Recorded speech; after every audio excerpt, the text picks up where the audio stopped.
Chapter 1. A Most Peculiar Delivery.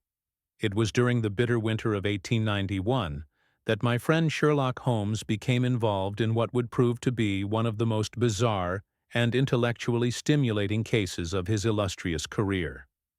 The affair, which I have until now refrained from publishing due to its sensitive nature and the prominence of certain parties involved, may now be safely related, as the principal characters have since passed beyond earthly concerns.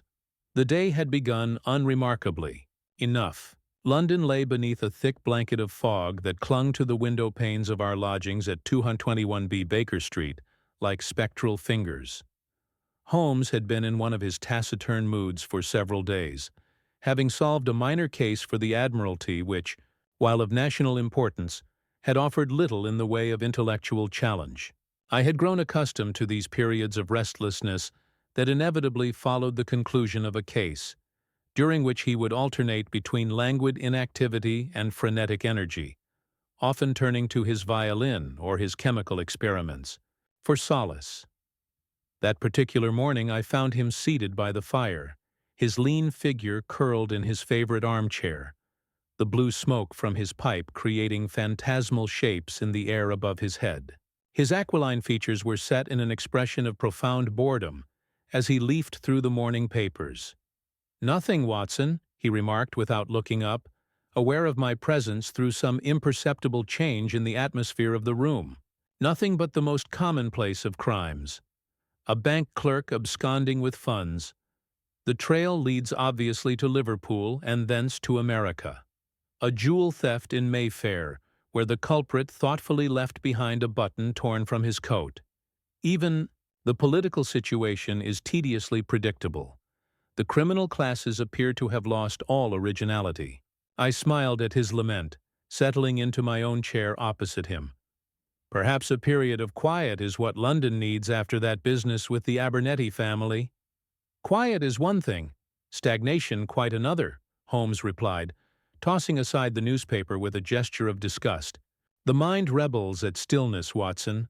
Without problems to solve, without puzzles to unravel, what becomes of the consulting detective? A mere repository of outdated information, as useful as last year's almanac." Before I could offer any consolation, we were interrupted by the sound of the bell, followed by Mrs. Hudson's familiar tread upon the stair. Holmes straightened in his chair, his keen gray eyes suddenly alert, like a hound catching a distant scent. "A client, perhaps?" I suggested. "If so, they have an unusual delivery service," Holmes replied cryptically, his gaze fixed upon the door, open to reveal Mrs. Hudson, our long-suffering landlady, carrying a small wooden box approximately 8 inches square. Her expression suggested both curiosity and slight apprehension. "This just arrived for you, Mr. Holmes," she said. "Delivered by a boy who disappeared before I could ask any questions. There's no return address, only your name." Holmes's eyes glinted with sudden interest. "Thank you, Mrs. Hudson. Please set it on the table." When she had departed, Holmes rose and approached the mysterious package with the careful deliberation that I had seen him employ when handling potentially dangerous objects. The box was crafted of dark mahogany, unadorned save for a small brass clasp. "What do you make of it, Watson?" he asked, circling the table with his hands clasped behind his back. I examined the box from my position. "It appears to be an expensive item, well crafted. Perhaps a gift from a grateful client?" "Perhaps," Holmes murmured, though his tone suggested he thought otherwise. "Observe the edges of the box, how they have been worn smooth in particular places, suggesting frequent handling over a considerable period. Note also the slight tarnishing of the brass clasp, indicating age rather than recent manufacture. This is no new gift, but an object with history." With characteristic precision, Holmes produced a handkerchief from his pocket and, using it to avoid leaving fingerprints, carefully unfastened the clasp. He lifted the lid with deliberate slowness, as though expecting something to spring forth. I found myself holding my breath. The box contained a single object, nested in faded purple velvet. A human skull, miniature in size, no larger than a child's fist, exquisitely painted in vibrant colors. Intricate patterns adorned the cranium, spirals of crimson, geometric designs in azure and emerald, and delicate golden lines that seemed to pulse in the shifting firelight. Despite its macabre nature, it possessed an undeniable artistic beauty. Good heavens! I exclaimed, rising to get a better look. What is it? Holmes's eyes narrowed as he studied the object without touching it. It appears to be a painted skull, likely of South American origin, possibly Peruvian or Mexican, judging by the stylistic elements. He bent closer, his nose nearly touching. The artifact. Most curious. The painting appears to be quite old, yet certain elements seem more recent. But why would someone send you such a thing? I asked, both repelled and fascinated by the grim artifact. Before Holmes could answer, he suddenly fell silent, his attention caught by something within the box. Using the tip of his penknife, he carefully lifted the skull to reveal a folded slip of paper beneath it. With the same instrument, he unfolded the note and laid it flat on the table. The message, written in a spidery hand with what appeared to be unusually dark ink, consisted of a single line. The painted skull whispers death to those who disturbed its rest. You are marked as the fifth. Holmes's expression remained impassive, but I detected the slight tightening around his eyes that indicated intense interest. What on earth does that mean? I demanded. Is it a threat? Oh, undoubtedly, Holmes replied, with a curious note of satisfaction in his voice. It appears, Watson, that someone wishes me to believe I am in danger from a cursed artifact. Most intriguing. Intriguing? I echoed incredulously. Holmes, someone has just threatened your life, and in doing so, they have made their first mistake, he said, a smile playing at the corners of his mouth. For nothing could be more calculated to engage my interest than a threat disguised as a supernatural curse. No, Watson, this is no ghost story. This is a challenge from a human adversary, and a clever one at that. He carefully replaced the note and the skull in the box and closed the lid. You don't seem particularly concerned, I observed. On the contrary, Holmes replied, his eyes now alight with enthusiasm. I am concerned enough to postpone all other activities until I have solved this little puzzle. The game is afoot, Watson. Someone has gone to considerable trouble to intrigue me, and it would be discourteous not to respond with appropriate vigor. I knew that look all too well, the keen anticipation of the huntsman who has just picked up the scent of worthy prey. Whatever melancholy had gripped him earlier had vanished entirely, replaced by that focused energy that was so characteristic of him when confronted with a challenging problem. What is our first move? I asked, already knowing I would be accompanying him whatever dangers might lie ahead. Information, Watson, information. We must learn everything possible about this painted skull, its origins, its significance, and most importantly, who might have sent it. He reached for his coat. And I believe I know just where to begin our inquiries. As we stepped out into the foggy London street, little did I suspect that this curious delivery would lead us into one of the darkest and most perplexing mysteries of our long association. A case that would test not only Holmes's remarkable deductive powers, but also the very limits of rational explanation. Chapter 2. The Museum Man. The cab deposited us at the imposing entrance of the British Museum, where the gray winter light cast long shadows across the neoclassical columns. Holmes had been unusually silent during our journey, his sharp profile silhouetted against the window as he gazed thoughtfully into the swirling fog, no doubt already assembling theories in that remarkable brain of his. Professor Ainsworth is one of the foremost authorities on pre-Columbian artifacts, Holmes explained as we ascended the broad steps. If anyone can identify our curious delivery, it will be him. We found the professor in a small, cluttered office, at the rear of the ethnological department, surrounded by glass cases filled with ancient pottery and ceremonial masks. Ainsworth himself resembled one of his artifacts, weathered, distinctive, and seemingly from another age. His stooped frame and wispy white beard gave him the appearance of great fragility, but his eyes were sharp and inquisitive beneath bushy brows. "Mr. Holmes," he exclaimed with evident pleasure, "what brings London's foremost detective to my humble domain? Not another stolen artifact, I hope." "Nothing so straightforward, Professor," Holmes replied, producing the wooden box from beneath his coat. "I was rather hoping you might shed some light on this object that has come into my possession." With the care of a practiced curator, Holmes opened the box and revealed the painted skull. The professor's reaction was immediate and striking. His face drained of color, and he took an involuntary step backward, his hand fluttering to his chest. "Good God," he whispered. "Where did you get this?" Holmes exchanged a swift glance with me before responding. "It was delivered to my lodgings this morning." "You recognize it, then?" "Not this specific piece, no," Ainsworth said, regaining some of his composure. "But I know what it is. This, gentleman, is what the Aztecs called a Tzompantli skull, a ritual object of considerable power and unfortunate history." With evident reluctance, the professor approached the skull and studied it more closely, careful not to touch it. These were created from the remains of sacrificial victims, miniaturized through a process we still don't fully understand. The painting denotes the deity to which the sacrifice was made. In this case, primarily Tezcatlipoca, the god of night and sorcery. "And its purpose?" Holmes prompted. "Various purposes.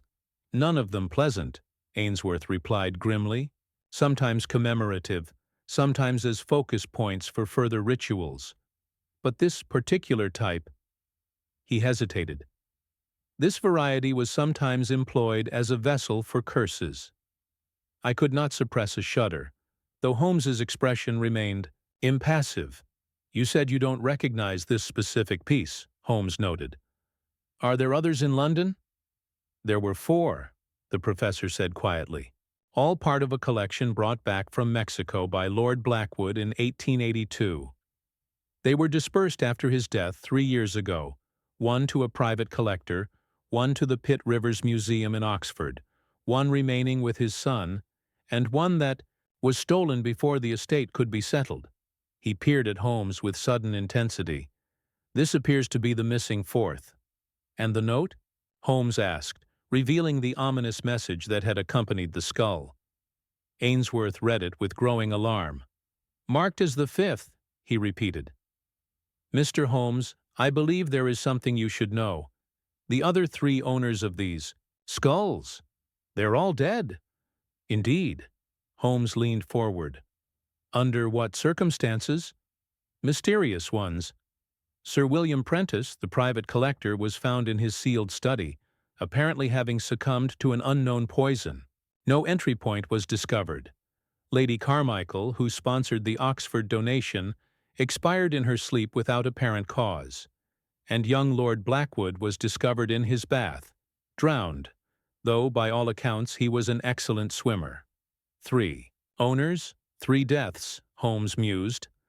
And now a threat that names me as the 5th victim. Curious arithmetic, wouldn't you say? "Perhaps the sender considers himself the 4th, I suggested. "A reasonable hypothesis, Watson." Holmes carefully returned the skull to its box.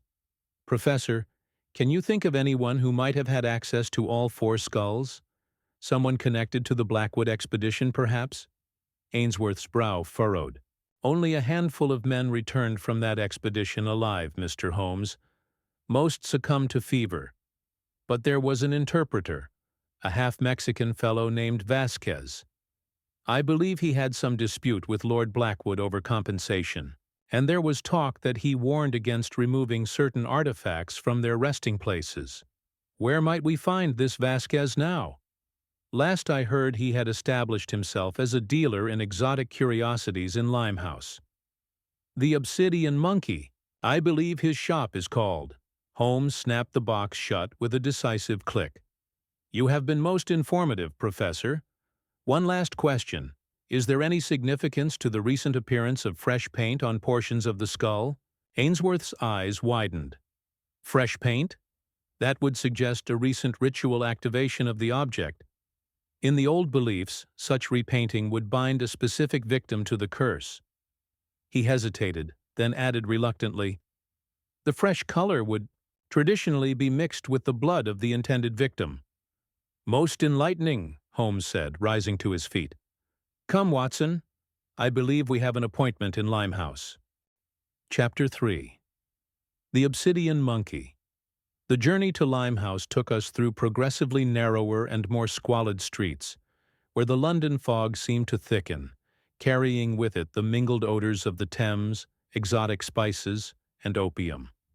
This notorious district, home to sailors, immigrants, and those seeking to disappear from respectable society, always filled me with a mixture of fascination and unease.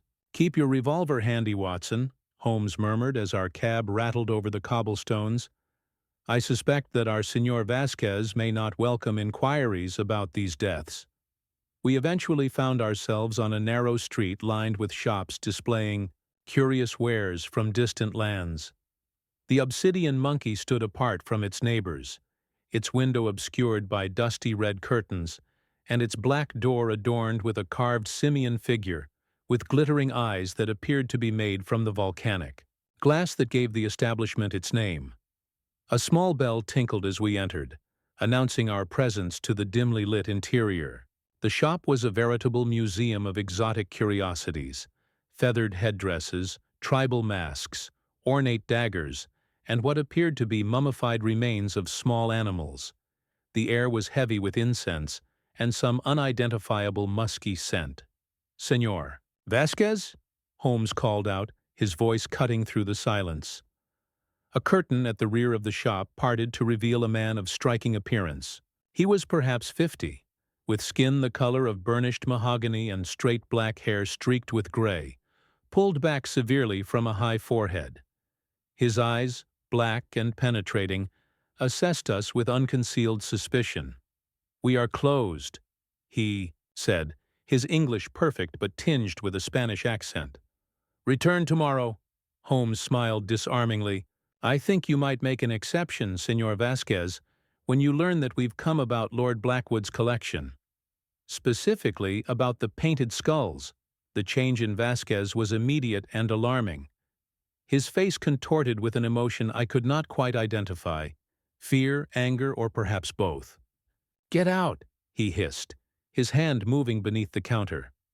"I want nothing to do with those cursed things." "And yet," Holmes replied calmly, "someone seems determined to connect you to them.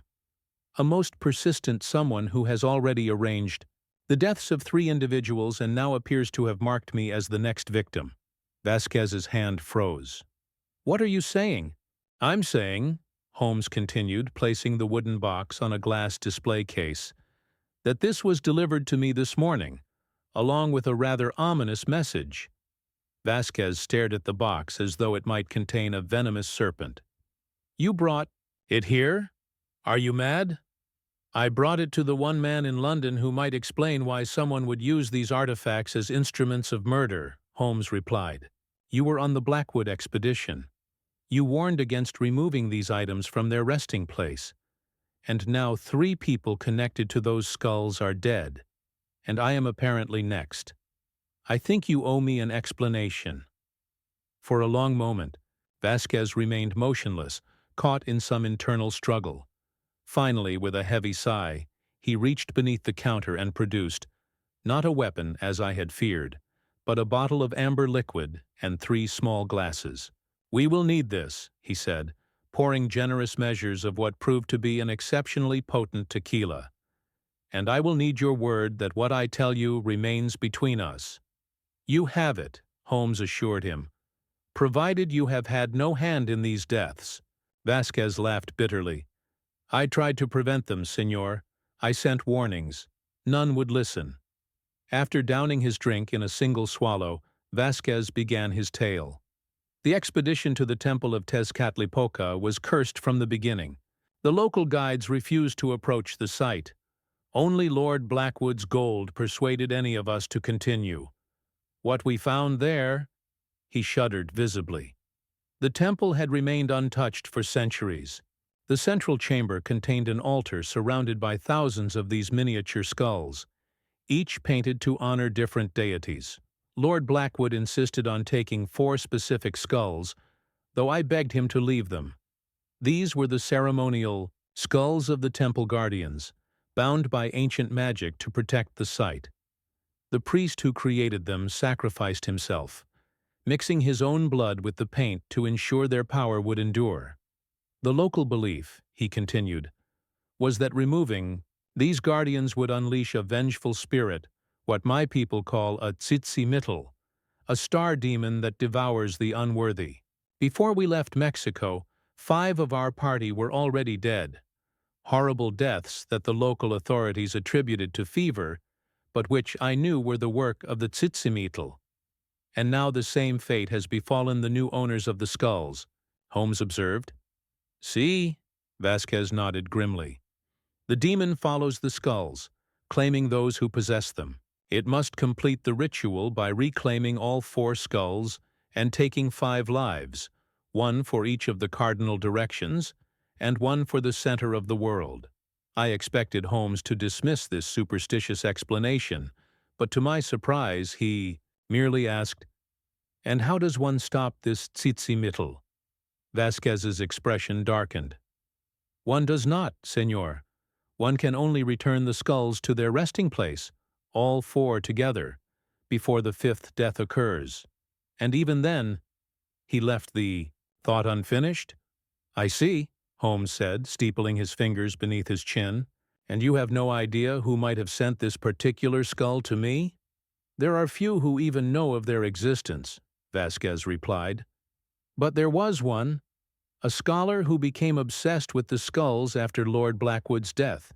He visited me many times, asking questions about the ritual properties. A Professor Moriarty." Holmes's eyes glittered at the mention of this name.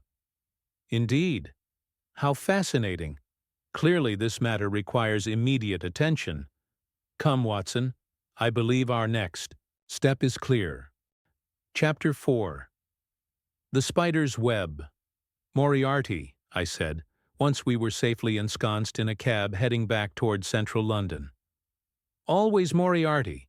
Do you truly believe he's behind this business with the skulls?" Holmes gazed out at the fog-shrouded streets, his sharp profile illuminated intermittently by the passing gas lamps. "It bears his hallmarks, Watson. The professor delights in complex schemes with multiple layers of deception. What better way to disguise a series of calculated murders than behind a veil of superstition and ancient curses? But to what purpose?" I asked, struggling to make sense of it all. What could Moriarty possibly gain from the deaths of these particular individuals? "That, my dear Watson, is precisely what we must discover." Holmes tapped his fingers together thoughtfully. "I suggest we begin with the victims themselves. There must be some connection beyond their ownership of these peculiar artifacts." Our first destination was the London residence of the late Sir William Prentice, the private collector and first victim. The elegant townhouse in Belgravia showed no outward signs of the tragedy that had occurred within its walls. We were admitted by a solemn butler who, upon hearing Holmes's name, ushered us into a well-appointed study where a young man in mourning attire awaited us. "Mr. Geoffrey Prentice, I presume?" Holmes said, bowing slightly. "Please accept my condolences on the loss of your father." The young man nodded curtly. "Mr. Holmes, your reputation precedes you. I'm told you're looking into my father's death?" "Indeed. I have reason to believe it may be connected to other recent fatalities." "Might I inquire as to the circumstances?" Geoffrey Prentice's handsome face darkened. "It was most bizarre. Father was found dead in this very room, which had been locked from the inside. The windows were secured, the chimney too narrow for entry, yet the police surgeon found traces of a rare South American poison in his system, one that leaves no mark but stops the heart within seconds." "And your father's connection to Lord Blackwood?" Holmes asked casually. The young man's eyes widened. Slightly. How did you know about that? Father rarely spoke of it. It is my business to know things that others might overlook, Holmes replied. Was your father involved in the expedition? No, nothing so adventurous. Father was Lord Blackwood's banker. He financed the expedition in return for first selection of any artifacts recovered. Geoffrey hesitated. There was some unpleasantness afterward. Lord Blackwood accused Father of taking more than his fair share. Nonsense, of course. Holmes's eyes gleamed with interest. And the painted skull? How did it come into your father's possession? Father selected it specifically from the collection. He was fascinated by its craftsmanship. Geoffrey shuddered visibly. After his death, it disappeared. The police assumed it was stolen, though nothing else was taken. After examining the study where Sir William had met his end, Holmes paying particular attention to the locked windows and the ornate fireplace, we took our leave. Our next call was to the solicitor, who had handled Lady Carmichael's affairs.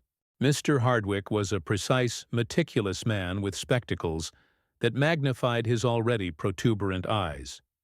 Lady Carmichael had no family connection to Lord Blackwood, he informed us, consulting his notes. Her interest was purely academic. She was a trustee of the Pitt Rivers Museum and arranged the donation of one of the skulls. And her death? Holmes inquired. Most peculiar. She retired to bed in perfect health, and was found the next morning quite dead, with an expression of such terror on her face that her maid required sedation after discovering the body. He adjusted his spectacles nervously. The medical examiner could find no cause of death. Heart failure was the official verdict, though Lady Carmichael had no history of cardiac problems. Was there any connection between Lady Carmichael and Sir William Prentice? I asked.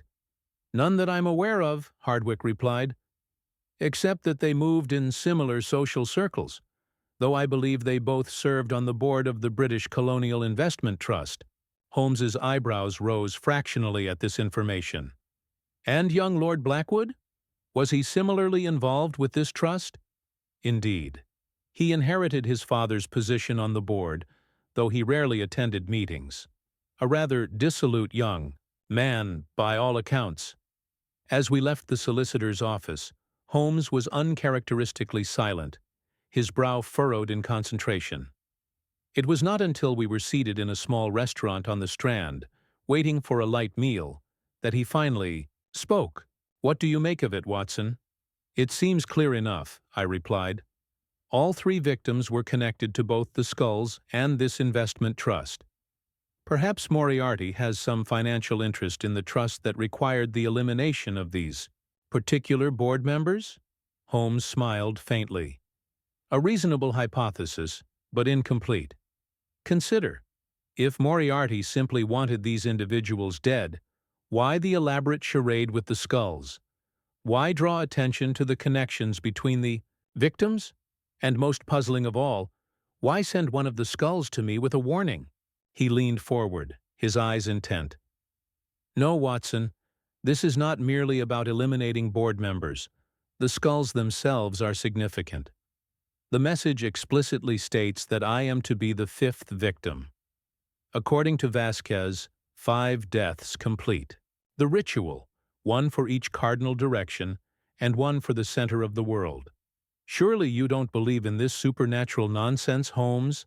I exclaimed. Of course not, he replied with a dismissive wave. But Moriarty wants me to believe it. Or perhaps more accurately, he wants me to believe that he believes it. The question is, why? Our meal arrived, but Holmes merely picked at his food, lost in thought. Suddenly he straightened, a look of revelation dawning on his face. Watson, what date is it today? The 17th of January, I replied, puzzled by the abrupt change of subject. And when did Sir William Prentice die? According to his son, it was the 17th of October. Exactly 3 months ago, Holmes mused. And Lady Carmichael? I struggled to recall the date mentioned in our conversation with the solicitor. The 17th of November, I believe. 1 month later. And young Lord Blackwood? The 17th of December, I said, the pattern suddenly clear. A death on the 17th of each month, Holmes said grimly. And today is the 17th of January. I am not merely the 5th. Intended victim Watson. I am today's intended victim. As if to punctuate this ominous declaration, a small boy in ragged clothes burst into the restaurant, his eyes darting around frantically until they settled on our table. "Mr. Holmes?" he gasped, rushing to our side. "Mr. Holmes, sir, I've a message. For you." Holmes took the proffered envelope, slipping the boy a coin before tearing it open. As he read the contents, his face grew pale.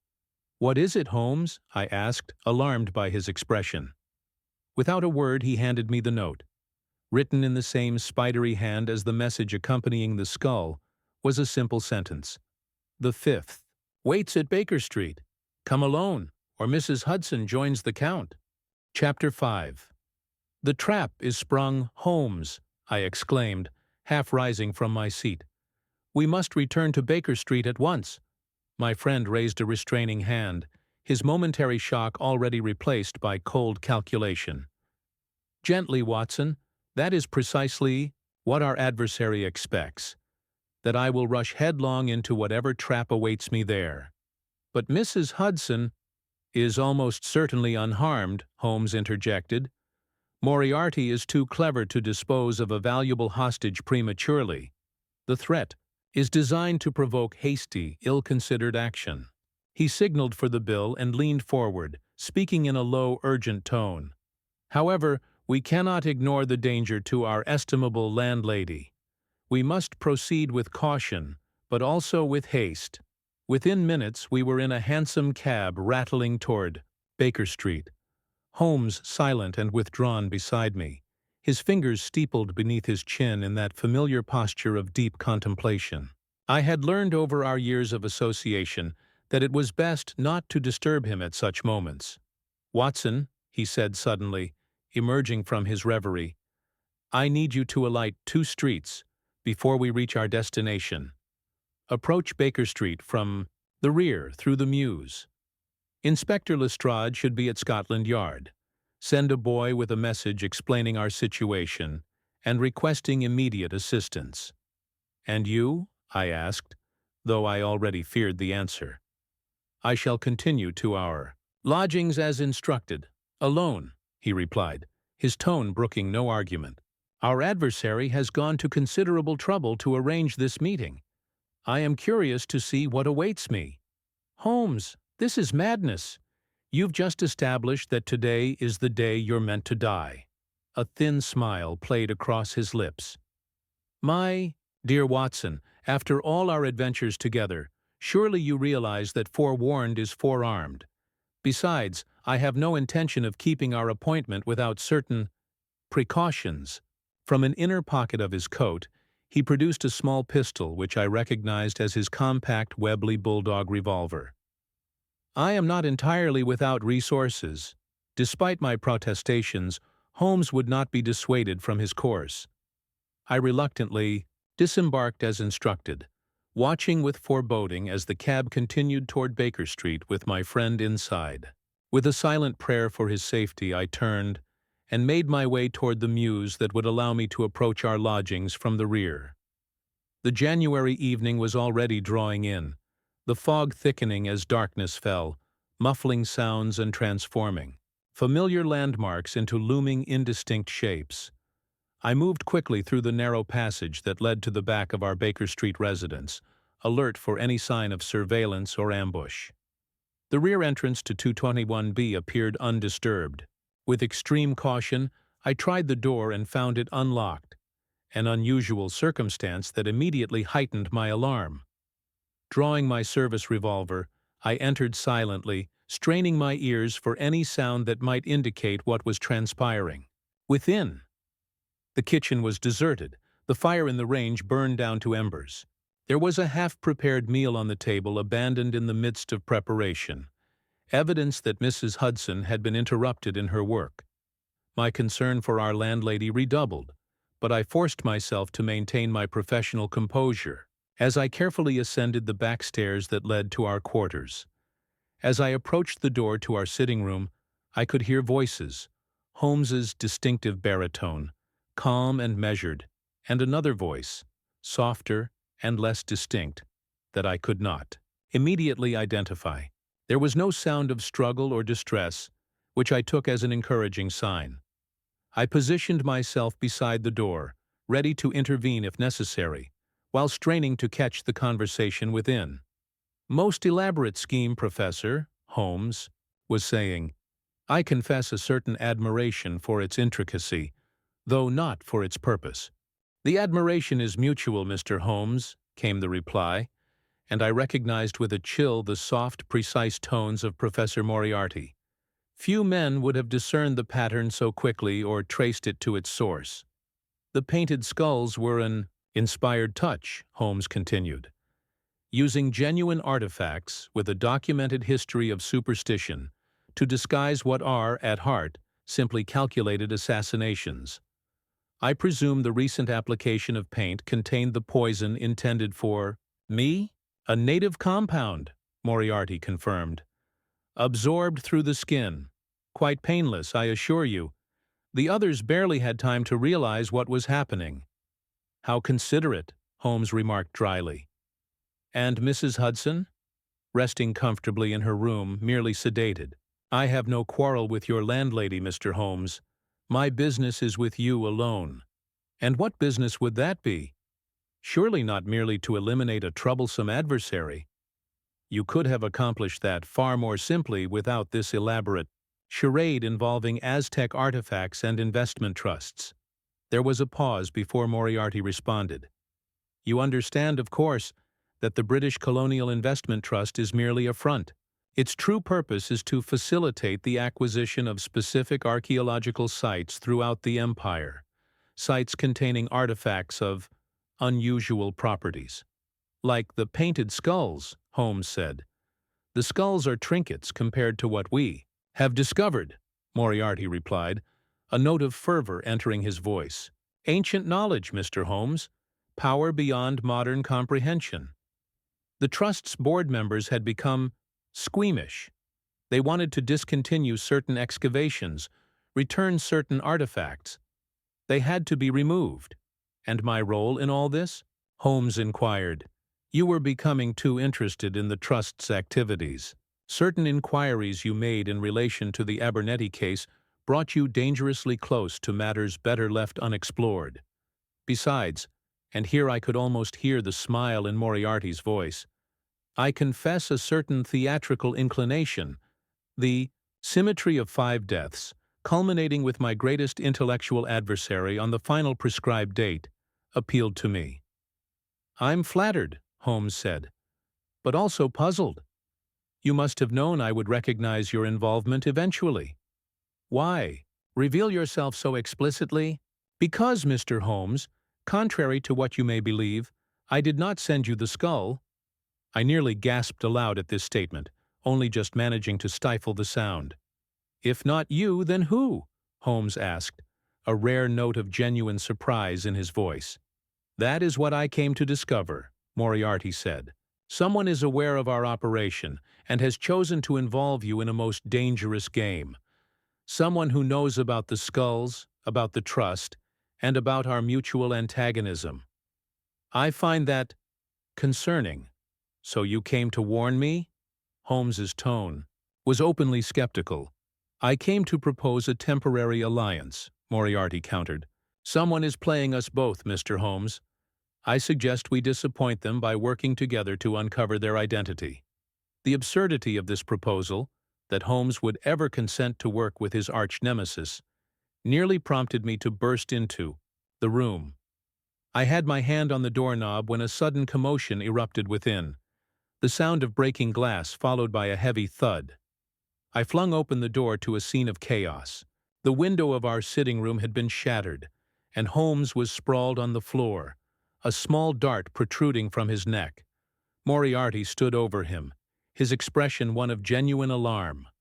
"Dr. Watson, I presume," he said, turning to me with remarkable composure. Your friend has been poisoned. I suggest you attend to him immediately. Our mysterious third party appears to have decided to expedite matters. Chapter 6. A race against time in an instant. I was at Holmes's side, my medical instincts overriding all other considerations. His pulse was rapid but weakening, his breathing shallow. The dart, a tiny thing no larger than a pencil stub, had embedded itself in the side of his neck. With the utmost care I extracted it, noting its peculiar construction, a hollow reed tipped with what appeared to be a thorn, its base fletched with brilliant blue feathers. South American, Moriarty observed, hovering uncomfortably close. Likely, containing the same compound used on the others. I ignored him, focusing entirely on my patient. Holmes's eyelids fluttered, and he attempted to speak, his voice barely a whisper. Watson. The skull. Connection. Don't try to talk, old fellow, I urged, loosening his collar. Save your strength. His hand clutched at my sleeve with surprising force. Listen. The paint. Antidote.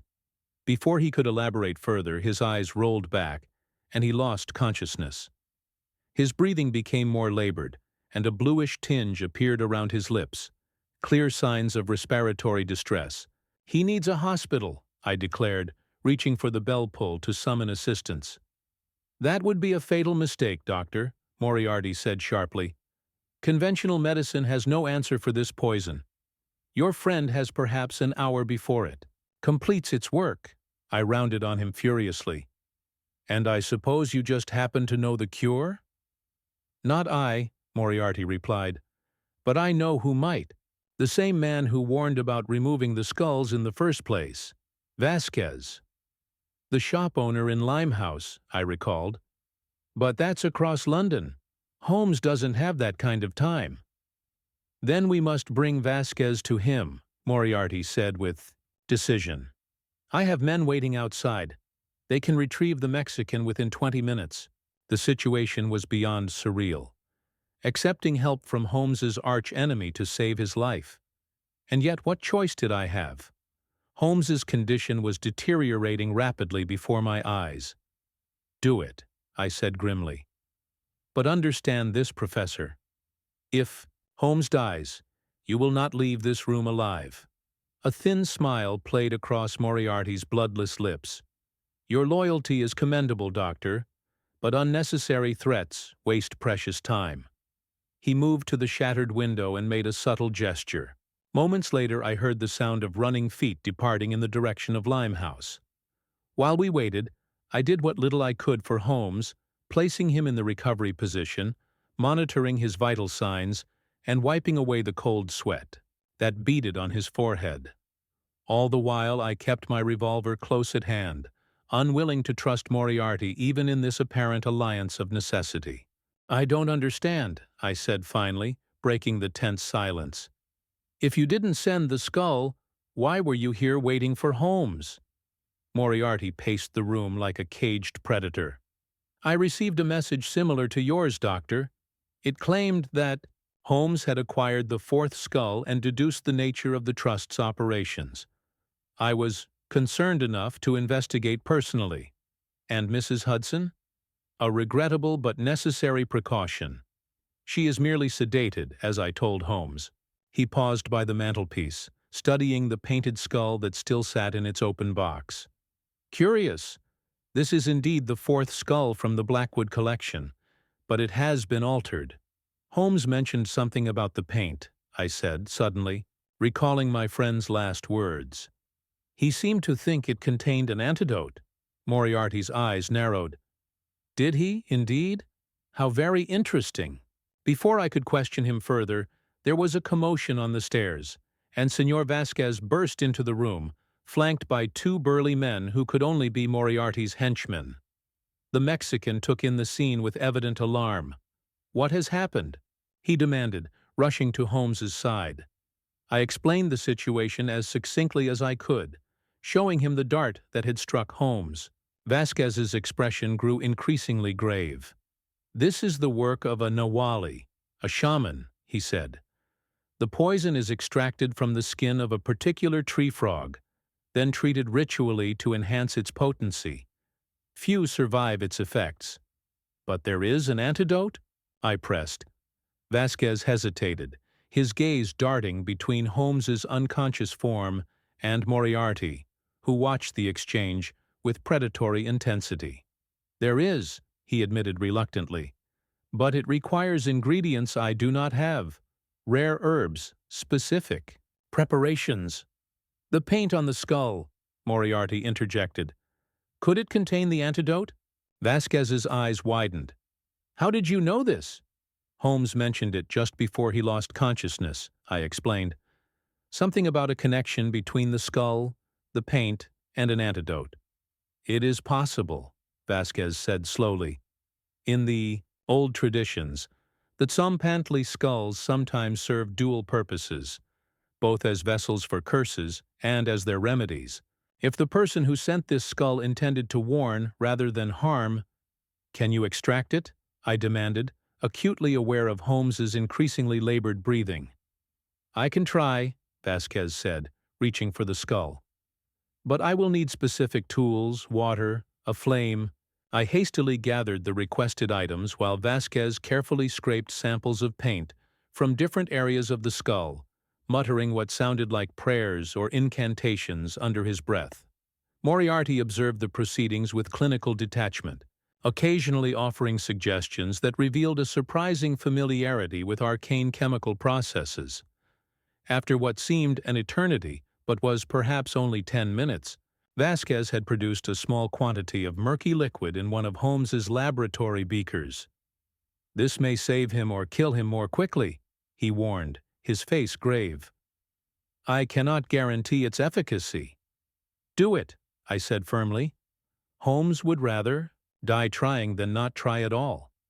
With my assistance, Vasquez carefully administered the concoction, teaspoon by teaspoon, into Holmes's mouth. For several agonizing minutes, there was no visible change in his condition. Then, just as I was beginning to despair, Holmes gave a violent shudder, his back arching as if in seizure. Restrain him, Vasquez commanded. This is the crisis point. Moriarty and I each seized one of Holmes's arms, pinning him to the floor, as he thrashed wildly, foam flecking his lips. And then, as suddenly as it had begun, the seizure subsided. Holmes lay still, his breathing steadier, the bluish tinge receding from his lips.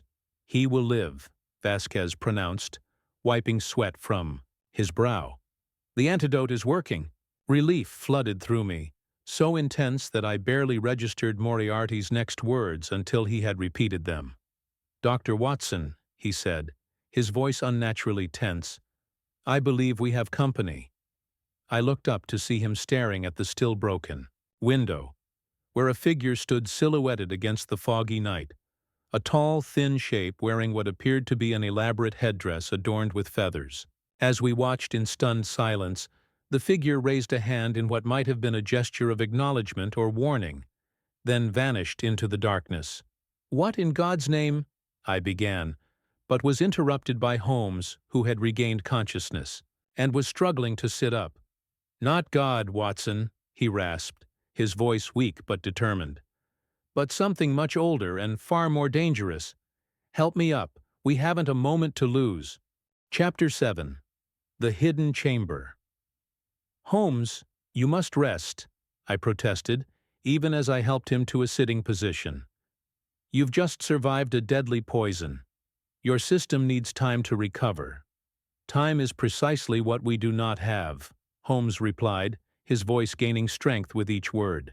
The game has entered its final phase, and we must act now, or risk losing everything. With considerable effort, Holmes rose to his feet, swaying slightly but maintaining his balance.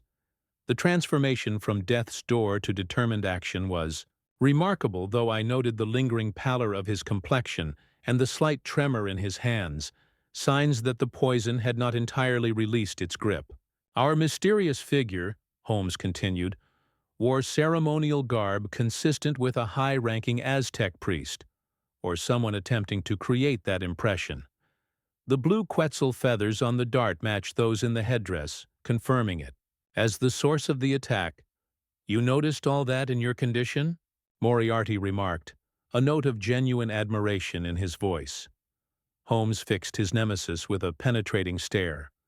"I notice everything of significance, Professor, including the fact that your surprise at my poisoning was entirely genuine, suggesting that you are, for once, telling the truth about not sending the skull." "Then who did send it?" I asked. "And who is this person in Aztec dress?" "One question at a time, Watson," Holmes cautioned. "But first—" He turned to Vasquez, who was carefully repacking the skull in its box. "Senor, I owe you my life and my gratitude. However, I must ask one more service of you." The Mexican looked up warily. "What service?" "I need you to examine the remaining 3 skulls. I believe they too contain messages, perhaps components of the same message, hidden in their painted patterns." Vasquez's eyes widened. That would be consistent with Aztec practices. Important information was often divided among multiple artifacts to prevent its discovery or misuse. "Precisely," Holmes nodded. "The skull sent to me was meant as both warning and guide. It contained not just the antidote to the poison, but also a fragment of a larger message." "A message about what?" Moriarty interjected.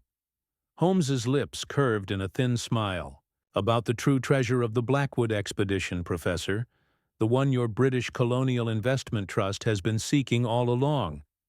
Moriarty's expression remained impassive, but I detected a flicker of heightened interest in his cold eyes.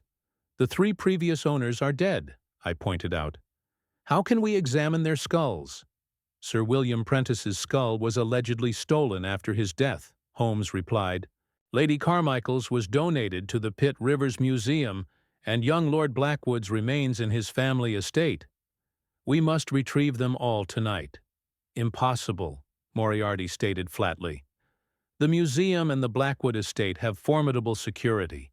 Even my organization would require days to plan such acquisitions."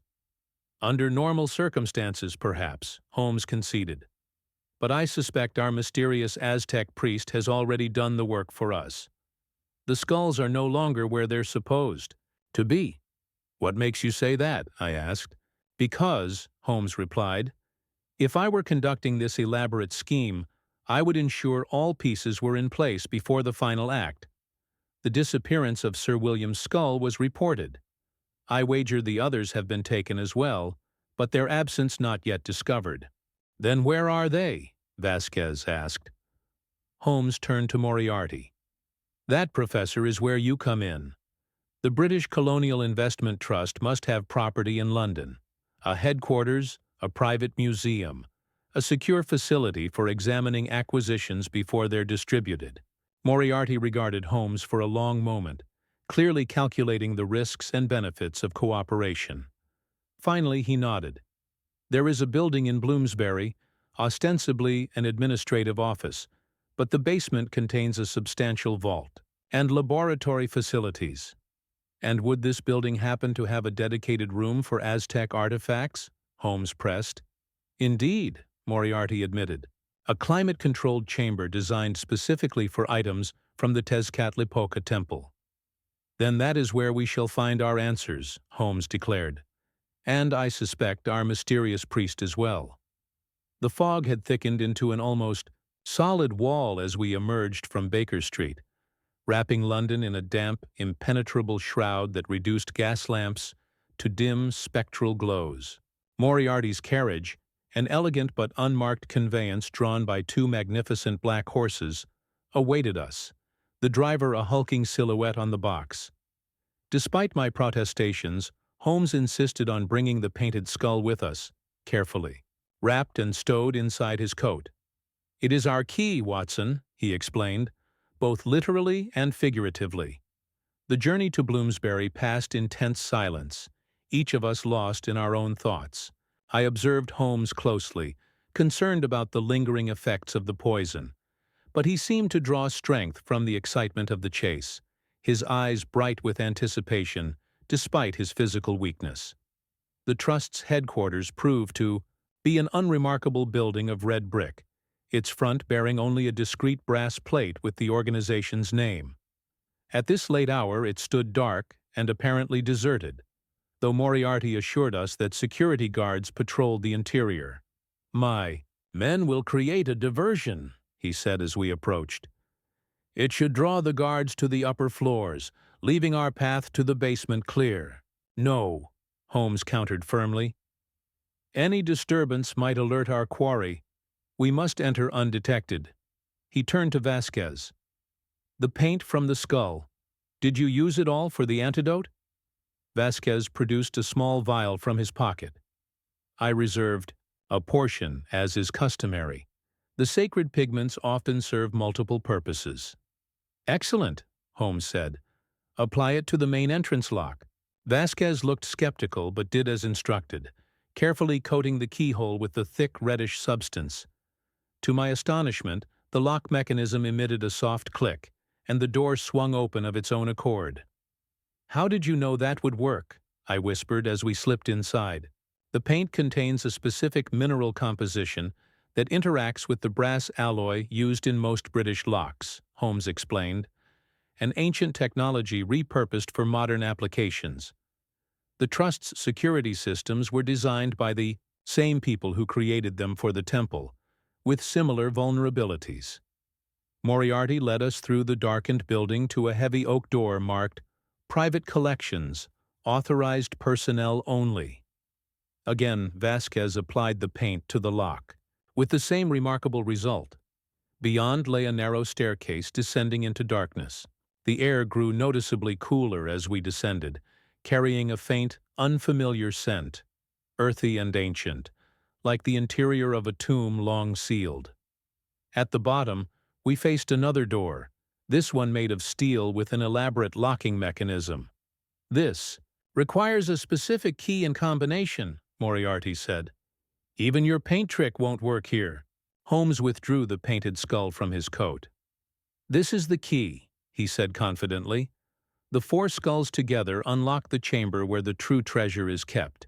He examined the door carefully, then positioned the skull in a small alcove beside it that I had initially mistaken for a decorative element. The fit was perfect, as if the space had been designed specifically for this purpose. "We need the other 3, Holmes said. "Without them, we cannot proceed." As if in response to his words, a soft grinding sound emanated from behind the door, and it swung slowly open, revealing a dimly lit chamber beyond. Standing in the doorway was the figure we had glimpsed at Baker Street, tall and imposing in elaborate ceremonial dress, the feathered headdress now clearly visible in all its colorful splendor. "You are expected, Sherlock Holmes," the figure said in perfect accentless English. "The Guardian has awaited your arrival for centuries." Chapter 8. The Guardian's Legacy. For perhaps the first time in our long association, I saw Sherlock Holmes momentarily at a loss. He recovered swiftly, however, his analytical mind quickly reasserting control over his natural surprise. "You have me at a disadvantage," he said evenly. "You know my name, but I do not know yours." The figure stepped aside, gesturing for us to enter the chamber. "I am Dr. Eleanor Blackwood."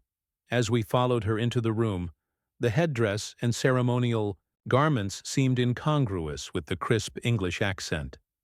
The chamber itself was a marvel, circular in design, its walls lined with artifacts of evident antiquity and considerable value. Display cases held golden figurines, jade masks, and elaborate codices covered in pictographic writing. But what immediately drew our attention were 3 pedestals arranged in a triangular formation at the center of the room, each bearing one of the painted skulls we had been seeking. "You are Lord Blackwood's daughter," Holmes said, studying our host with renewed interest. "Not listed in any of the family records I consulted." She removed the elaborate headdress, revealing a woman of perhaps 35, with striking features and intelligent eyes. "My father's legitimate family never acknowledged my existence. My mother was Mexican, a descendant of the very priests who created these artifacts. I was raised in two worlds, belonging fully to neither. And yet you've gone to considerable trouble to arrange this meeting, Holmes observed. The deaths of 3 people, the elaborate warnings sent to me, the strategically timed poisoning, all to bring us to this precise location on this precise night. Eleanor Blackwood's expression remained impassive. I did not kill those people, Mr. Holmes. I tried to warn them, just as I tried to warn you. The painted skull I sent contained both the poison's antidote and the key to understanding what is happening. That you survived when the others did not speaks to your exceptional abilities. A flattering assessment, Moriarty interjected coldly, but it doesn't explain why you've orchestrated this elaborate charade. It was necessary, she replied simply. Tonight is the culmination of a cycle that began 5 centuries ago. The alignment occurs only once every 52 years, what the Aztecs called a bundle of years. It is the only time when the gateway can be opened. Gateway? I echoed skeptically. To where? Instead of answering directly, she moved to a large, circular stone set into the floor at the center of the triangle formed by the 3 pedestals. Intricate carvings covered its surface, reminiscent of a calendar but far more complex. My father discovered this chamber beneath the temple of Tezcatlipoca, she explained. He believed it contained merely valuable artifacts, but its true purpose is far more significant. The 4 skulls are keys to a doorway my ancestors sealed to protect humanity from what lies beyond. Holmes placed our skull, the 4th in the set, on an empty pedestal that completed the geometric arrangement. And what exactly lies beyond this supposed doorway, Dr. Blackwood? Knowledge, she said. Power. Technologies from a civilization that understood sciences we are only beginning to comprehend. My father believed he could control this power. He could not. Neither can Professor Moriarty and his investment trust. Moriarty's eyes narrowed dangerously. You seem remarkably well informed about matters most would consider confidential. I've spent my life studying these artifacts and their history, she replied coolly, just as I've spent the past 3 years tracking the skulls after they were dispersed following my father's death. The deaths, Holmes pressed. If not by your hand, then whose? The guardian, she said simply. A consciousness bound to these artifacts, charged with preventing misuse of the knowledge they protect. It can influence minds, suggesting courses of action that lead to destruction. It can even manipulate matter, in limited ways. The 3 who died attempted to use the skulls selfishly, ignoring my warnings. I exchanged a skeptical glance with Holmes. Even by the standards of our previous adventures, this tale of ancient guardians and mystical doorways stretched credulity to its limits. A fascinating mythology, Holmes said diplomatically, but I suspect the truth is somewhat more prosaic. These deaths were carried out by human hands, using sophisticated but entirely explicable methods. Is that so? Eleanor smiled thinly. Then how do you explain this? She stepped back and spoke several words in what I presume to be the Aztec language. Immediately the 4 skulls began to emit a soft, pulsating glow that gradually intensified, until they shone like small suns. The circular stone between them trembled, then began to rotate slowly counterclockwise, grinding against the floor. Ingenious mechanism, Moriarty commented, though I detected a note of uncertainty in his voice. Triggered by specific sound frequencies, no doubt. Science or sorcery? The distinction matters little when the results are the same, Eleanor replied. What matters is that tonight, the doorway will open briefly. What emerges will depend on the intentions of those present. The grinding of stone against stone grew louder as the circular disc continued its rotation, now revealing a dark space beneath. Cool air rushed up from the opening, carrying that same ancient earthy scent we had noticed earlier, but stronger. Now, I brought you here, Mr. Holmes, because of all men in London, You possess both the intellect to comprehend what is at stake and the moral character to make the right choice, Eleanor continued. The guardian judges worthiness through intent. Those with selfish or destructive purposes are rejected, like Sir William, Lady Carmichael, and young Lord Blackwood, Holmes said thoughtfully. Precisely. They sought to exploit the knowledge for personal gain or power. The guardian found them wanting. She turned a cold gaze on Moriarty. Just as it would find the professor's intentions wanting, I suspect. Moriarty's face remained impassive, but his hand moved subtly toward his pocket, a motion not lost on Holmes, who shifted position slightly to place himself between the professor and the increasingly wide opening in the floor. "And what of your intentions, Dr. Blackwood?" Holmes asked. "You've gone to extraordinary lengths to bring us here tonight." "My mother's bloodline has served as the guardian's intermediaries for 20 generations," she replied. "I am the last. I sought to prevent the trust from accessing the chamber unprepared, but I cannot prevent the doorway from opening on the appointed night. So I chose to ensure that someone worthy would be present to influence what comes through." The stone had now rotated fully to reveal a circular pit descending into darkness. From its depths emanated a soft greenish glow that gradually intensified, casting eerie shadows around the chamber. Vasquez, who had remained silent throughout this exchange, suddenly gripped my arm. "It is as the old legends described," he whispered, his voice trembling with awe or fear. "The gateway to Mictlan, the realm of the dead and the ancient ones." "There are no ancient ones or realms of the dead," Holmes stated firmly. "Whatever phenomena we are witnessing has a rational explanation." As if in response to his skepticism, a column of greenish light shot upward from the pit, illuminating the chamber with its unearthly radiance. Within the light, shapes began to form, indistinct at first, then gradually coalescing into what appeared to be a human figure composed entirely of this strange luminescence. "The guardian awakens," Eleanor whispered. "Now we shall see who among us is judged worthy." The glowing figure turned slowly, its featureless face seeming to examine each of us in turn. When its gaze fell upon Moriarty, the professor stiffened, his normally composed features contorting in what looked alarmingly like fear. "What you seek lies beyond your comprehension, James Moriarty," a voice spoke. Not aloud, but directly within our minds. "Power without wisdom brings only destruction." Moriarty's hand emerged from his pocket holding a revolver, which he aimed not at the apparition, but at Holmes. "Enough of this theatrical display," he snarled. "Step away from the pit, Holmes. Whatever technology or secrets lie within, they belong to the Trust." Chapter 9. The Judgment of Tezcatlipoca. The tension in the chamber crystallized in an instant. Holmes remained perfectly still, his gaze steady as he faced down the barrel of Moriarty's revolver. I reached for my own weapon, but Eleanor Blackwood's hand on my arm stopped me. "Violence will only provoke the guardian," she whispered urgently. "Its judgment must be allowed to unfold." "Your judgment be damned," Moriarty snapped, though his eyes darted nervously toward the luminous figure.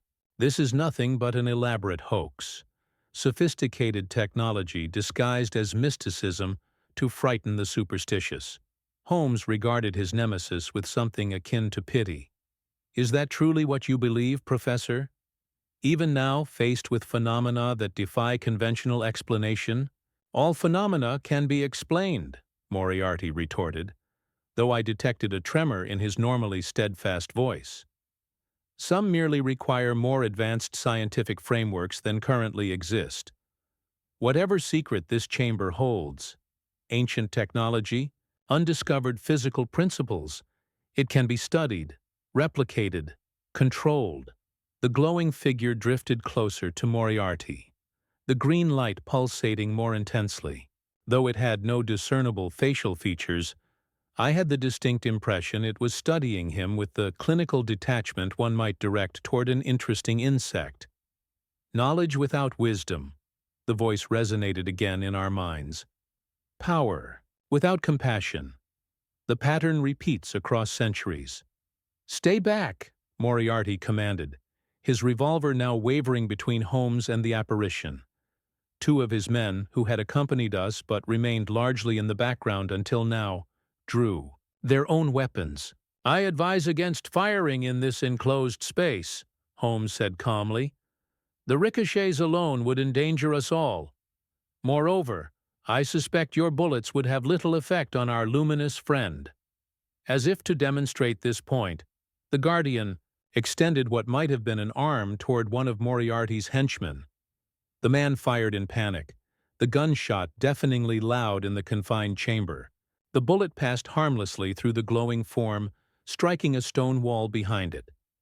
Before any of us could react further, tendrils of green light extended from the Guardian, enveloping the gunman. His face contorted in an expression of pure terror, and then, to my horror, his form began to dissolve, as if the very atomic structure of his being was unraveling. Within seconds, nothing remained of him but a small pile of dust on the stone floor. My God, I breathed, unable to process what I had just witnessed. Science, Dr. Watson, Eleanor said quietly. Advanced beyond our comprehension, but science nonetheless. The Guardian can manipulate matter at its most fundamental level. Moriarty's remaining henchman fled in terror, his footsteps echoing up the staircase. Moriarty himself, however, stood his ground, though his face had gone deathly pale. "What do you want?"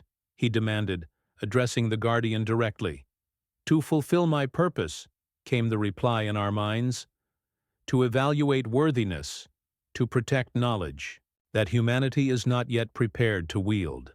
The entity turned its attention to Holmes, who met its featureless gaze without flinching. "Sherlock Holmes, you seek truth above all else. Your mind breaks problems into components, finding patterns where others see chaos, yet you maintain rigid divisions between what you deem possible and impossible." "I follow evidence where it leads," Holmes replied steadily. "If that evidence suggests new possibilities, I am prepared to expand my understanding accordingly." The Guardian seemed to consider this. "Your intentions are not driven by personal gain or power. This is acceptable." It turned next to me, and I felt a strange sensation, as if invisible fingers were gently rifling through my thoughts and memories. "John Watson, healer, chronicler, loyal beyond reason. Your heart balances his mind. This too is acceptable." Vasquez received similar scrutiny, the entity acknowledging his role as keeper of old knowledge, before turning finally to Eleanor. "Descendant of both worlds, you have fulfilled your duty as intermediary. The cycle can now progress to its next phase." "And what phase is that?" Holmes inquired. Instead of answering, the Guardian drifted back to the center of the pit. The green light intensified, expanding to fill the circular opening completely.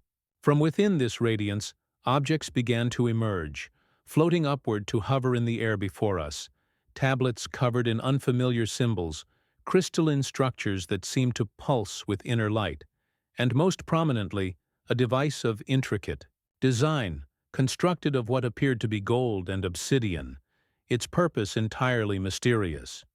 "Behold the legacy," the Guardian's voice echoed. "Knowledge from those who came before, those who understood the weaving of matter and energy, space and time, those who nearly destroyed themselves with their own power." Moriarty's scientific curiosity evidently overcame his fear. He stepped forward, eyes fixed rapaciously on the floating artifacts. "Incredible," he murmured. "With such technology one could reshape civilization," the Guardian finished for him. "Or end it. As happened before. As will happen again if this knowledge falls into unprepared hands." "And you propose to be the arbiter of preparedness?" Moriarty challenged, his composure returning.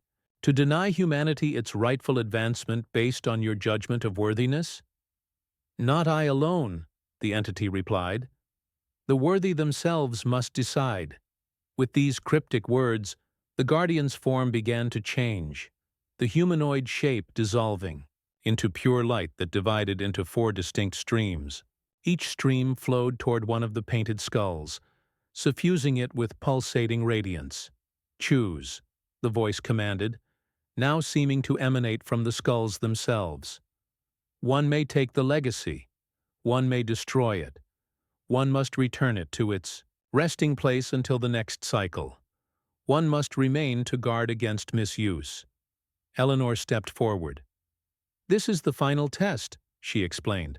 The guardian divides its consciousness among the 4 keys, allowing those it has judged worthy to determine the fate of the knowledge. And if we choose wrongly? I asked. Then the consequences will be significant, she replied gravely. Moriarty lunged suddenly toward the floating artifacts. Enough of this nonsense. I won't be deterred by parlor tricks and mystical ultimatums. As his hand touched the edge of the crystalline device, a blinding flash erupted from the skulls. Moriarty was thrown backward with tremendous force, crashing into a display case which shattered under the impact. He lay motionless amid the broken glass and scattered artifacts. The unworthy cannot claim the legacy, the guardian's voice stated implacably. Choose worthy ones. The alignment wanes. The gateway closes soon. Holmes studied the 4 glowing skulls intently, then turned to Eleanor. These are not merely keys, are they? They are also a test, a final assessment of our understanding and intentions, she nodded. My ancestors designed the system with multiple safeguards. The guardian judges worthiness, but the worthy must still demonstrate wisdom in their choice. And the correct choice would be? Holmes prompted. That is for you to determine, she replied.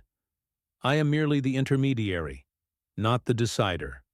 Holmes fell silent, his eyes moving from the skulls to the pit, to the hovering artifacts. I could almost see the calculations and deductions racing through his mind as he sought to unravel this final puzzle. Watson, he said suddenly, what would you do with knowledge that could transform civilization, or destroy it? The question caught me off guard. I suppose I would want to ensure it was used responsibly. For the betterment of mankind, not its subjugation or destruction. And if you couldn't guarantee such responsible use? I considered the question carefully. Then perhaps such knowledge should remain hidden until humanity is truly ready for it. Holmes nodded, as if my answer had confirmed something for him. He turned back to the skulls, his decision apparently made. I believe, he said deliberately, that I understand the nature of the choice before us. Chapter 10. The detective's decision. Holmes approached the 4 glowing skulls with measured steps, his face illuminated by their unearthly radiance. Despite his earlier brush with death and the extraordinary events we had witnessed, his expression remained one of focused concentration, the same expression I had seen countless times as he unraveled the most complex of puzzles. These skulls, he began, addressing us but looking at the artifacts, represent not merely keys to a physical doorway, but embodiments of fundamental choices humanity has faced throughout its existence, choices that have determined the course of civilization repeatedly. He touched the first skull lightly. To take knowledge for ourselves, to wield power without restraint. Tempting, particularly when one believes oneself wise enough to use it justly. His eyes flickered briefly toward Moriarty, who had regained consciousness and was watching the proceedings with barely concealed avarice. The second choice, destruction. Holmes moved to the next skull. To decide that certain knowledge is too dangerous to exist at all. A choice born of fear rather than wisdom, denying future generations the opportunity to prove themselves more worthy than we judge them to be. The third skull pulsed more intensely as he approached it. To preserve knowledge but remove it from reach. To return it to safekeeping until some future time when humanity might be better prepared to receive it. a choice that respects both the value of knowledge and the dangers of its premature acquisition. Finally, he stood before the fourth skull, the one that had been sent to him at Baker Street. And lastly, to stand guard, to become the keeper of the threshold, neither destroying nor exploiting, but ensuring that the path to knowledge is traveled only by those who have proven their worthiness. Holmes turned to Eleanor. These are the choices your ancestors encoded into this elaborate system. Not merely a test of worthiness, but a lesson about the responsibility that comes with discovery. She nodded. You understand more than most who have faced this trial. The alignment wanes, the Guardian's voice reminded us, seeming to emanate simultaneously from all four skulls. You must choose. Holmes closed his eyes briefly, as if making final calculations in his remarkable mind. When he opened them again, his decision was evidently made. The third path is the correct choice, he declared. This knowledge must be preserved but protected, returned to its resting place until humanity has evolved further. We are not yet ready for such power. How can you be sure? I asked, genuinely curious about his reasoning. Consider the world we currently inhabit, Watson, he replied. A world where the most advanced nations deploy their scientific knowledge primarily to create more efficient means of warfare, where industrial progress comes at the cost of widespread suffering among the lower classes, where men like Professor Moriarty would harness such power for personal gain and dominion. He gestured toward the hovering artifacts. These devices represent sciences far beyond our current understanding. Introduce them now, and they would disrupt the natural progression of human knowledge, creating technological power without the ethical framework to govern it responsibly. A disappointingly conservative conclusion from the great Sherlock Holmes, Moriarty commented, his voice dripping with contempt as he slowly pulled himself to his feet. I expected better from a mind such as yours. And I expected nothing less. From yours, Professor, Holmes replied evenly. Your brilliance has always been undermined by your inability to see beyond your own ambition. Before Moriarty could respond, the Guardian's light pulsed more intensely from the four skulls, casting long shadows across the chamber. The choice is made, the voice declared. The legacy shall return to its resting place until the next alignment. The worthy have chosen wisdom over power. The floating artifacts began to descend slowly back into the pit, the green light receding with them. As they disappeared from view, I felt a curious mixture of relief and regret, as if some great opportunity for mankind had passed. Yet perhaps, rightly so. No! Moriarty lunged forward suddenly, diving toward the pit as the last of the artifacts disappeared beneath the surface. His fingers grasped the edge of the circular stone, which had begun to rotate once more, closing the opening. What happened next occurred so swiftly that later, when attempting to record it in my journal, I found my recollection frustratingly imprecise. The green light flared brilliantly, enveloping Moriarty's form. Unlike his unfortunate henchman, however, he was not dissolved into dust. Instead, he seemed to be pulled downward, as if by some immense gravitational force. His hands clutched frantically at the stone edge, his face contorted in an expression that might have been terror or ecstasy. "Holmes!" he cried out, his voice strangely distorted.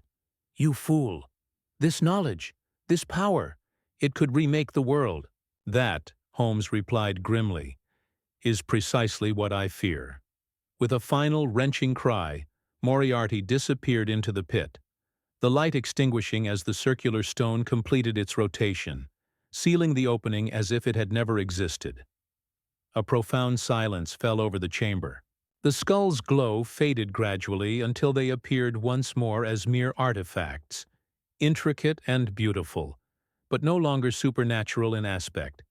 Is he? I couldn't bring myself to complete the question. Gone, Eleanor answered quietly. The Guardian has taken him. Taken him where? Holmes demanded, his scientific skepticism reasserting itself. To where the knowledge is kept, she replied. Between cycles, The guardian requires a physical anchor in our reality, a consciousness to house its own. In the past, volunteers from my mother's lineage have served this purpose. Now, it seems, the guardian has chosen differently. You're suggesting that Moriarty has become the new guardian? I asked incredulously.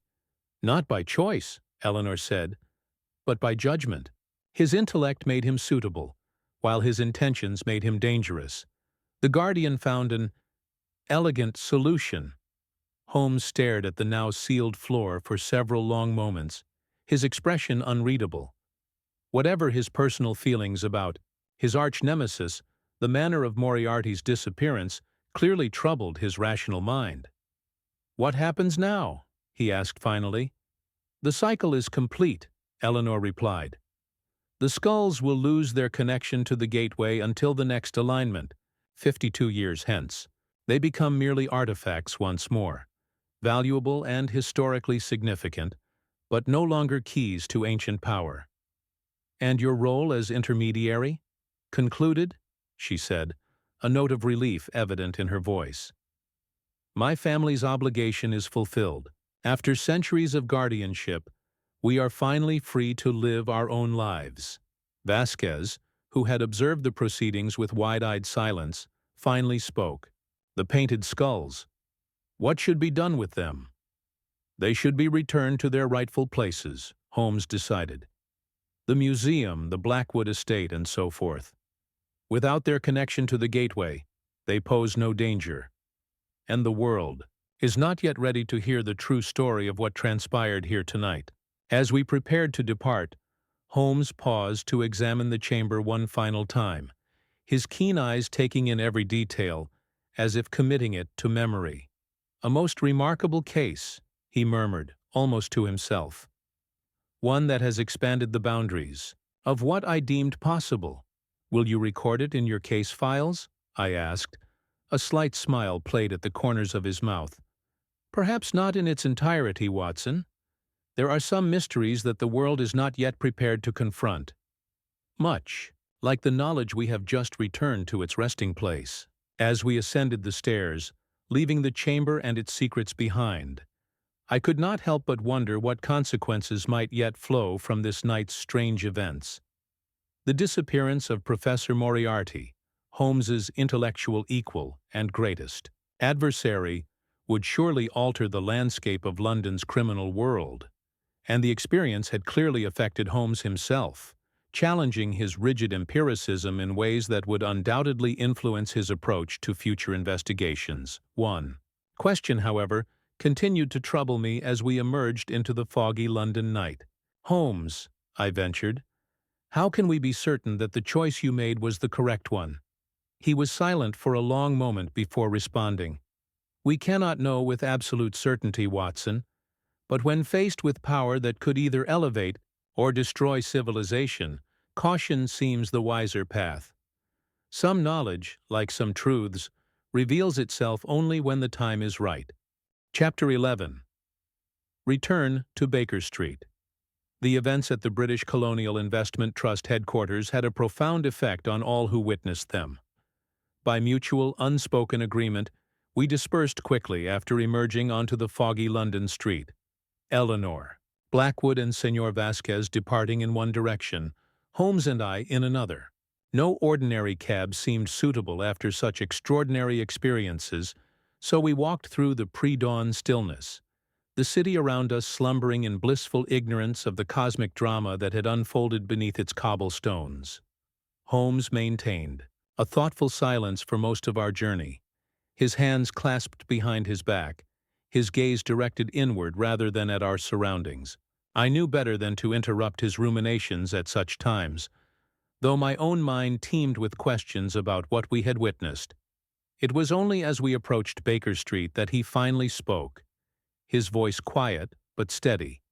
"You're wondering, Watson, whether what we experienced was genuine, whether there truly exists an ancient guardian protecting knowledge from a civilization that predates our recorded history.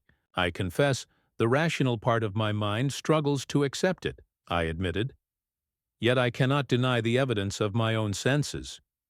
A most uncomfortable position for men of science, Holmes observed with a thin smile. To be confronted with phenomena that defy our existing frameworks of understanding. Do you believe it was real, Holmes? Truly real? He considered the question carefully. I believe we witnessed events that cannot be explained by our current scientific understanding. Whether those events align with Dr. Blackwood's interpretation, ancient guardians and mystical judgments, or represent some as yet undiscovered natural phenomenon, I cannot say with certainty. But Moriarty, indeed. Holmes's expression darkened. The professor's disappearance is an undeniable fact, whatever its cause or meaning. As we turned onto Baker Street, the familiar silhouette of 221B loomed ahead, its windows dark save for a single light burning in our sitting room. Evidence that Mrs. Hudson had recovered from her sedation and thoughtfully prepared for our return. It seems almost impossible, I remarked, that ordinary life continues after what we've experienced. That, my dear Watson, is perhaps the most valuable lesson of this entire affair, Holmes replied. The universe contains wonders and terrors beyond our comprehension. Yet the kettle still boils for morning tea, and London awakens to another day of commerce and conversation, entirely unaware. Our sitting room welcomed us with its familiar comfort. The hearth had been stoked, fresh tea laid out, and the remains of the broken window already boarded up pending proper repair.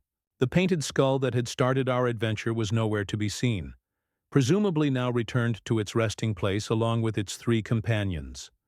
Holmes sank into his favorite chair with a weary sigh, the events of the past 24 hours, finally catching up with his physical form. I poured us each a cup of tea, adding a measure of brandy to his, a medicinal concession to both his recent poisoning and our extraordinary ordeal. What will happen now? I asked, settling into my own chair. With Moriarty gone and the investment trust's true purpose exposed, the trust will undoubtedly continue its operations, Holmes replied, sipping his fortified tea appreciatively. Perhaps with less sinister objectives, perhaps not. Organizations of that magnitude rarely collapse with the loss of a single directing intelligence, however brilliant. And Dr. Blackwood? A most remarkable woman, Holmes mused. Free now of her ancestral obligations, she might turn her considerable intellect and knowledge to more conventional archaeological pursuits.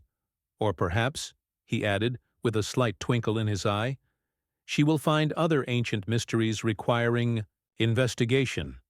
You admire her, I observed. I admire competence and conviction, Watson, regardless of its source. Holmes stretched his long legs toward the fire. She played a dangerous game with considerable skill, maneuvering both Moriarty and myself exactly where she needed us to be. Do you think she anticipated Moriarty's fate? Holmes considered this. Not specifically, perhaps, but she understood the Guardian's nature and judgment better than any of us. She knew Moriarty would be found wanting, while someone would need to take her family's traditional role. The outcome, while not precisely planned, aligned perfectly with her objectives. A comfortable silence fell between us as we sipped our tea and watched the flames dance in the hearth. The gray light of dawn was beginning to filter through the curtains, heralding the start of a new day. There is one aspect of this case that continues to trouble me, I said finally. Only one? Holmes replied with a raised eyebrow. The timing, I clarified. The deaths occurring on the 17th of each month, culminating with the attempt on your life today, the 17th of January. You said it was no coincidence. Indeed not, Holmes confirmed. The pattern was deliberate, though not for the supernatural reasons Dr. Blackwood implied. The alignment she spoke of, the Aztec bundle of years, does indeed occur tonight. The monthly deaths were a countdown, ensuring that all parties would be in position for the final act. Moriarty's men murdered the previous owners of the skulls? Holmes shook his head. I suspect not. The methodology was too consistent with the legends, locked room mysteries, inexplicable causes of death. No, I believe Dr. Blackwood was being truthful when she said she tried to warn them. The deaths were the work of the guardian itself, or more precisely, of the mechanism left behind by her ancestors to protect the knowledge. A mechanism capable of killing across distances, of dissolving a man into dust before our eyes? That strains credulity, Holmes. More or less than a glowing entity that can pull a man bodily into another dimension? Holmes countered with a wry smile. We have witnessed technologies beyond our current understanding, Watson. Whether we classify them as supernatural or merely unexplained is largely a matter of semantic preference. He leaned forward, his expression growing serious. The truly significant question is not how these events occurred, but what they reveal about humanity's relationship with knowledge and power. Each generation believes itself the pinnacle of civilization, yet each is blind to its own limitations and moral failings. And 52 years from now, I asked, when the alignment occurs again? Then perhaps humanity will have advanced sufficiently, not merely technologically, but ethically and philosophically, to be entrusted with the knowledge we returned to safekeeping. Holmes's gaze drifted to the window, where the first golden rays of sunlight were beginning to pierce the London fog.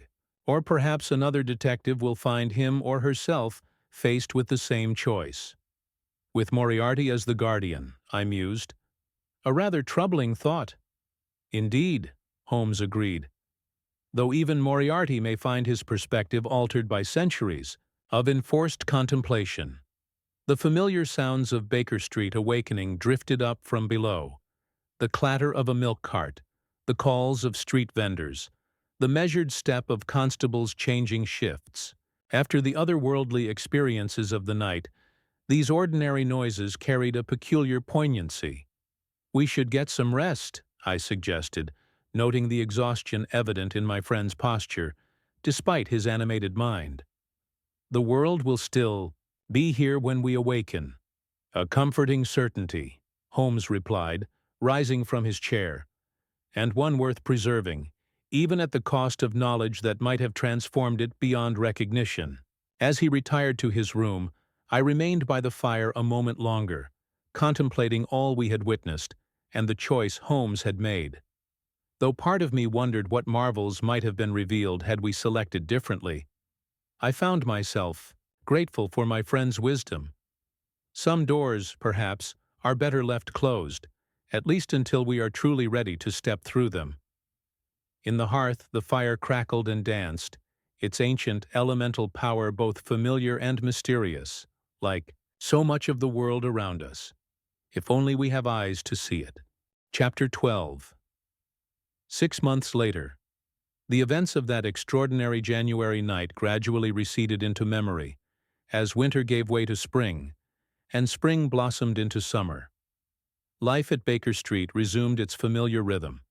Clients came and went, cases were solved with Holmes's customary brilliance, and the painted skull affair joined the ranks of those strange adventures that I had yet to chronicle for public consumption. The disappearance of Professor Moriarty caused a considerable stir. In certain circles of London society, Scotland Yard, long frustrated by their inability to connect the criminal mastermind to his various enterprises, found themselves equally baffled by his sudden absence. Inspector Lestrade visited Baker Street on several occasions seeking Holmes's insights, but my friend maintained an uncharacteristic reticence on the subject. Some mysteries, Lestrade, he would say, are best left as mysteries. The criminal organizations, once directed by Moriarty's genius, fell into disarray without his guiding hand. Holmes found himself unusually busy that spring, unraveling the smaller conspiracies that emerged from the collapse of the professor's empire like shoots from a fallen tree. Yet I noticed a certain melancholy in him during these cases, as if the intellectual challenge they presented paled in comparison to matching wits with his great adversary. It was on a pleasant July afternoon that our paths crossed once more with Dr. Eleanor Blackwood. Holmes and I had just returned from the successful conclusion of the Abernethy case, the very investigation that had inadvertently brought us to the attention of the Trust, when Mrs. Hudson announced an unexpected visitor. Eleanor entered our sitting room dressed not in ceremonial Aztec regalia, but in the fashionable attire of a modern academic woman. The months since our extraordinary encounter had changed her subtly. There was a lightness to her bearing, as if a great burden had indeed been lifted from her shoulders. "Dr. Blackwood," Holmes greeted her, offering a chair. "This is an unexpected pleasure." "Mr. Holmes, Dr. Watson," she replied with a slight smile, "I trust you've both fully recovered from our adventure." "Physically, certainly," I said, "though I confess the experience has left its mark on my understanding of the world." "As it should," she observed.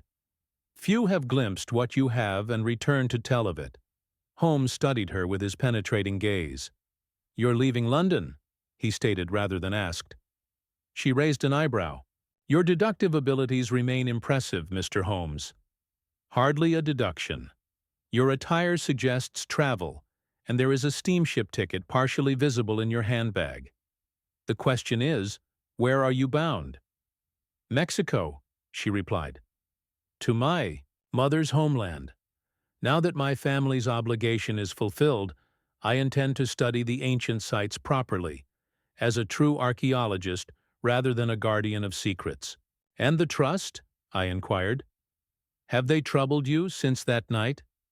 "The trust," she said with a slight smile, "has undergone something of a reformation. With Professor Moriarty gone and certain board members deceased, new leadership has emerged. They've approached me, actually, offering funding for legitimate archaeological research without the ulterior motives of their predecessors." Holmes nodded thoughtfully. "A wise reallocation of resources. And the remaining skulls?" "Returned to their proper places, as you suggested." The museum curators were quite relieved to find their missing artifact mysteriously restored. She hesitated, then added, "They remain connected to what lies below, of course. They always will be. But without all four together during the proper alignment, the gateway remains sealed." "And Moriarty?" I couldn't help asking. "Is he truly gone?" Eleanor's expression grew solemn. "The guardian requires a consciousness to maintain its vigil between cycles. In the past, volunteers from my bloodline served this purpose, passing from this world to the next. Professor Moriarty now fulfills that role, willing or not." "A most fitting punishment," Holmes remarked. "A brilliant mind with destructive intentions, now forced to protect rather than exploit. There is a certain poetic justice to it." "Indeed," she agreed, "though I sometimes wonder how the guardian itself might be changed by incorporating such a consciousness. 52 years from now, when the next alignment occurs—" She left the thought unfinished, but its implications hung in the air between us. Would Moriarty's cunning and ambition somehow corrupt the guardian's purpose? Or would centuries of enforced contemplation transform even his formidable intellect toward wisdom? "A problem for the next generation," Holmes said pragmatically, "and one I suspect your descendants may yet have a role in addressing, regardless of your emancipation from formal guardianship." Eleanor smiled. "Perhaps. Blood has memory, Mr. Holmes. Duty can skip generations but rarely disappears entirely." She rose to leave. "I came to thank you primarily. Your choice that night was the correct one, though it could not have been easy to turn away from such knowledge." "Knowledge without wisdom is a dangerous thing," Holmes replied. "As a man of science, I have always sought the former. But that night reminded me of the importance of the latter." After she had gone, Holmes stood by the window for a long while, watching her carriage disappear down Baker Street. The afternoon sun cast his lean profile into sharp relief, highlighting the thoughtful set of his features. "Do you ever regret it, Holmes?" I asked. "The choice you made?" He turned from the window, his expression inscrutable. "Regret is a useless emotion, Watson. We made the decision that seemed correct with the information available to us. That is all any of us can do." He picked up his violin, his constant companion during periods of deep contemplation, and began to play a melody I had never heard before. It was haunting and strangely compelling, with notes that seemed to hover at the edge of conventional harmony, suggesting patterns and resolutions just beyond ordinary perception. "Your composition?" I inquired when he had finished. "A poor attempt to capture something I glimpsed that night," he admitted, setting the instrument aside. "Some experiences defy conventional expression." Later that evening, as I reviewed my notes on our most recent case, Holmes surprised me by asking, "Do you intend to publish an account of our experience with the painted skull?" I looked up from my writing. "I've considered it, though I'm not certain the public would accept such fantastical elements as genuine." "Perhaps not," he agreed. "Yet truth often exceeds the boundaries of common belief. Consider presenting it as fiction, if you must. A story of Sherlock Holmes confronting phenomena beyond ordinary explanation. You wouldn't object?" A shadow of a smile crossed his face. "The world contains more mysteries than our philosophy has yet dreamed of, Watson. Perhaps preparing the public for such possibilities, even under the guise of fiction, serves a greater purpose." As night fell over London, I contemplated Holmes's suggestion. The case of the painted skull had expanded my understanding of what might exist beyond the boundaries of conventional science. While the full truth might indeed strain public credulity, perhaps a carefully crafted narrative could open minds to broader possibilities, preparing the way, in some small measure, for a future when humanity might finally be ready for the knowledge that Holmes had chosen to leave concealed beneath the streets of London. Until that distant day, the painted skulls would keep their vigil, and their whispers would remain unheard by human ears.